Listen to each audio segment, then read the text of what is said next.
Hare Krishna, and we're continuing with reading Srila Prabhupada's books here on Shravanam Diaries podcast, and we're starting the book called Shri Īśopaniṣad. So page number 1, Introduction. Teachings of the Vedas. Delivered as a lecture by His Divine Grace A.C. Bhaktivedanta Swami Prabhupada on October 6th, 1969 at Conway Hall, London, England. Ladies and gentlemen, today's subject matter is the teachings of the Vedas. What are the Vedas? The Sanskrit verbal root of Veda can be interpreted variously, but the purpose is finally one. Veda means knowledge. Any knowledge you accept is Veda, for the teachings of the Vedas are the original knowledge. In the conditioned state, our knowledge is subjected to so many deficiencies. The difference between a conditioned soul and a liberated soul is that the conditioned soul has 4 kinds of defects. The first defect is that he must be mistaken. He must commit mistakes. For example, in our country, Mahatma Gandhi was considered to be a very great personality, but he committed many mistakes. Even at the last stage of his life, his assistant warned Mahatma Gandhi, "Don't go to the New Delhi meeting. I have some friends, and I have heard there is danger." But he did not hear. He persisted on going and was killed. Even great personalities like Mahatma Gandhi, President Kennedy, there are so many of them, make mistakes. To err is human. This is one defect of the conditioned soul. Another defect is to be illusioned. Illusion means to accept something which is not, Maya.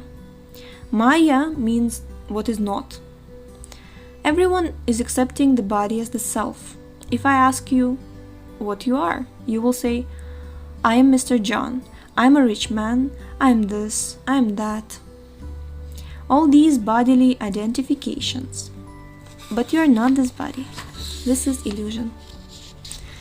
The third defect is the cheating propensity. Everyone has the propensity to cheat others.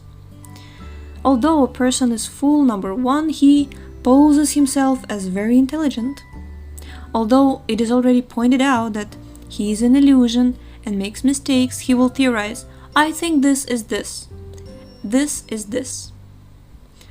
But he does not even know his own position. He writes books on philosophy although he is defective. That is his disease. That is cheating. Lastly, our senses are imperfect. We are very proud of our eyes. Often someone will challenge, "Can you show me God?" But what do you have? Do you have the eyes to see God? You will never see if you haven't the eyes. If immediately the room becomes dark, you cannot even see your hands. So, what power do you have to see? We cannot therefore expect knowledge, Vedas, with these imperfect senses. With all these deficiencies in conditioned life, we cannot give perfect knowledge to anyone. So we cannot give perfect knowledge to anyone, nor are we ourselves perfect. Therefore, we accept the Vedas as they are. You may call the Vedas Hindu, but Hindu is a foreign name. We are not Hindus. Our real identification is Varnashrama. Varnashrama denotes the followers of the Vedas, those who accept the human society in 8 divisions of Varna and Ashrama.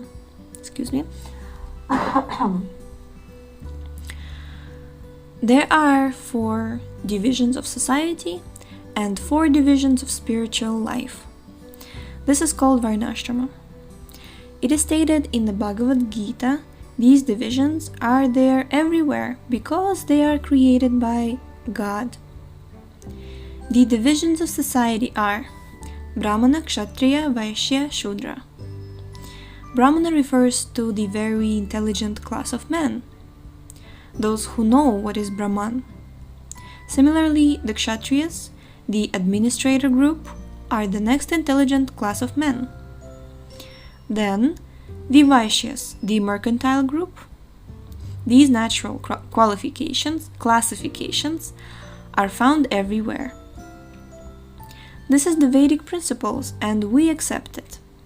Vedic principles are accepted as axiomatic truth.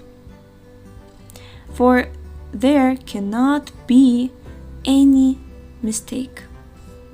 That is acceptance. For instance, in India, cow dung is considered as pure, and yet cow dung is the stool of the animal.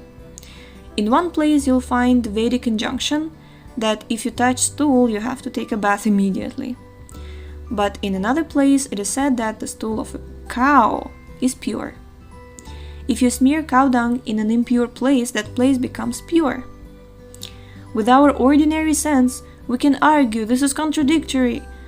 Actually, it is contradictory from the ordinary point of view.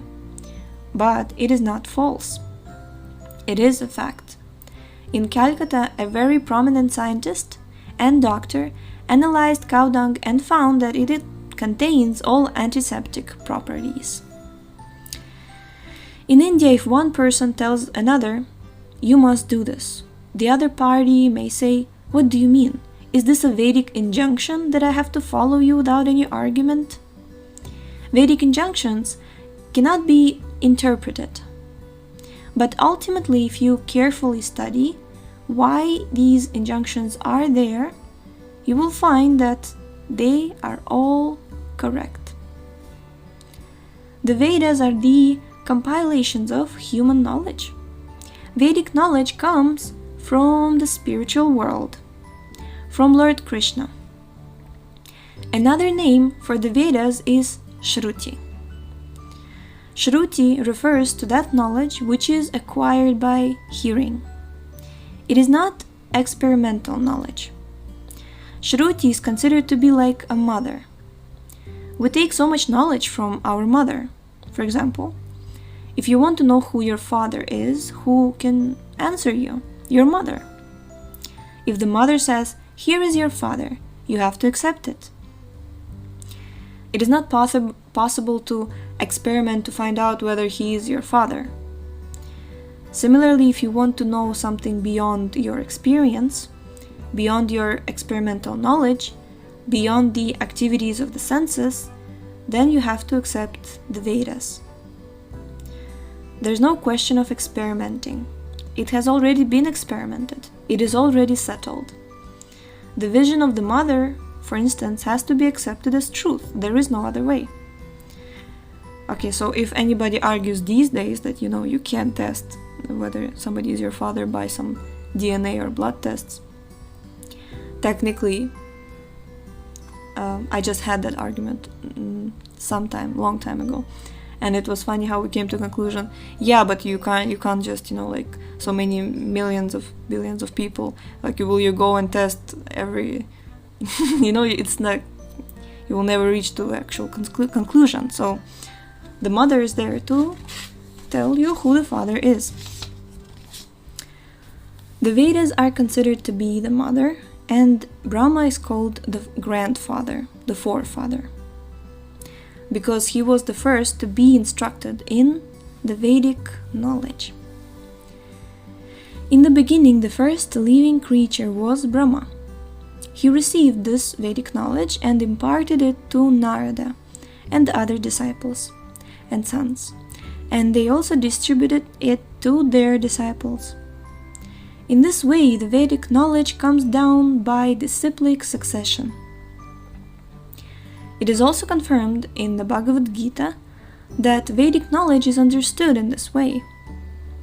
If you make experimental endeavor, you come to the same conclusion, but just to save time, you should accept. If you want to know who your father is, and if you accept your mother as authority, then whatever she says can be accepted without argument. There are three kinds of evidences: pratyaksha, anumana, and shabda. Pratyaksha means direct. Direct evidence is not so good because our senses are imperfect, not perfect.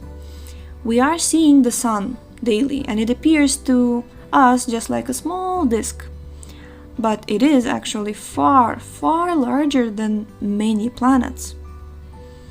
Of what value is the seeing? Therefore, we have to read books. Then we can understand about the sun. So, direct evidence is not perfect. Then there is inductive knowledge. It may be like this, hypothesis. For instance, Darwin's theory says that it may be like this, it may be like that. But that is not science. That is a suggestion, and it is also not perfect. But if you receive the knowledge from the authoritative sources, that is perfect. If you receive a program guide from the radio station authorities, you accept it. You don't deny it. You don't have to make an experiment because it is received from the authoritative sources. Vedic knowledge is called Shabda Praman. Shabda Praman. Another name is Shruti.